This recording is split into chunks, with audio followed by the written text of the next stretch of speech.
बिस्मिल्लाहिर्रहमानिर्रहीम। अस्सलाम वालेकुम। आज आप सबको बकरीद की बहुत बहुत मुबारक। उसी हिसाब से मैं आज के हिसाब से मैं आपके साथ जो रेसिपी शेयर करने जा रही हूँ वो मटन ही है, क्योंकि कुर्बानी की थी तो माशाल्लाह उसी हिसाब से मैं रेसिपी भी आपके साथ शेयर करूँगी। मैंने मटन को अच्छे से धो लिया था और प्याज को मैंने बारीक बारीक काट लिया था।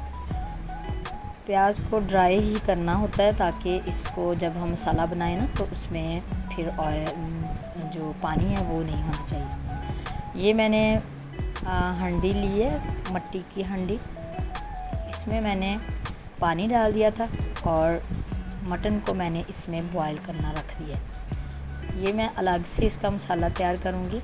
पहले मैंने मटन को यहाँ पे बॉईल कर लेना है, अच्छे से पका लेना है। ये मैंने एक बड़ी इलायची, छोटी इलायची और दालचीनी के 2 पीस मैंने इसमें डाल दिए हैं। इससे इसके ये होता है स्मेल ख़त्म हो जाती है और इसकी खुशबू बहुत प्यारी से आती है। और नमक का मैंने 1 चम्मच भर के इसमें डाल दिया। अब यहाँ पे मैं मसाला तैयार करूँगी। ये मैं कोरमा ही बनाऊँगी क्योंकि मेरे घर में कलेजी इतनी पसंद नहीं की जाती, तो इस वजह से मैंने इसको जो कलेजी होती है वो मैं बांट देती हूँ बीच ही गोश्त में। तो मैंने ये कोरमा बनाना है। मैंने प्याज को गरम तेल में डाल दिया है, सरसों का तेल ही मैं यहाँ पे लूँगी। तो उसको मैं थोड़ा गरम कर लूँगी, तो उसमें मैंने प्याज डाल देने हैं। प्याज मैंने इसलिए ज़्यादा लिए हैं क्योंकि मुझे ग्रेवी वाला ही कोरमा पसंद है और मैं बनाऊँगी भी वही, आपके साथ शेयर भी वही मैं करूँगी।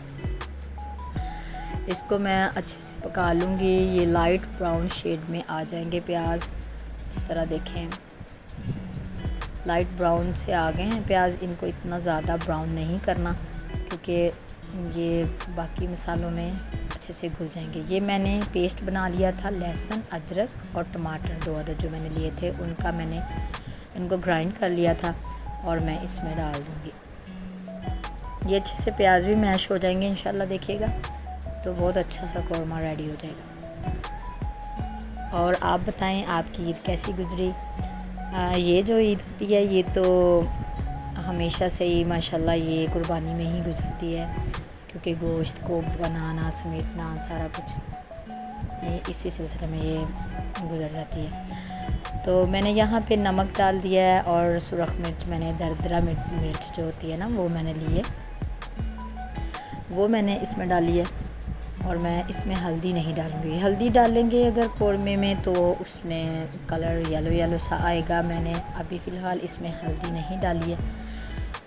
जो मैं कोरमा मसाला डालूँगी उसमें ऑलरेडी हल्दी का कलर ऐसे होता है, हल्दी वाला कलर, तो फिर मैं वही बस थोड़ा सा डालूँगी। ये मेरी ग्रेवी जो सी है अच्छे से रेडी हो गई है, तैयार हो गई है। मैंने इसको अब इस तरह निकाल लेना है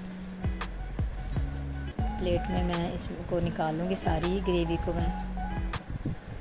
और ये देखिए जो मैंने मटन को पकाना रखा हुआ था ना वो भी तकरीबन हाफ़ से ज़्यादा मेरा पक जी। मैं यहाँ पे दही लिया है, मैंने तकरीबन 1 पाव के करीब मैंने दही लिया है, क्योंकि मेरा 1 केजी चिकन कोरमा मटन था, उसमें मैंने 1 पाव दही लिया है।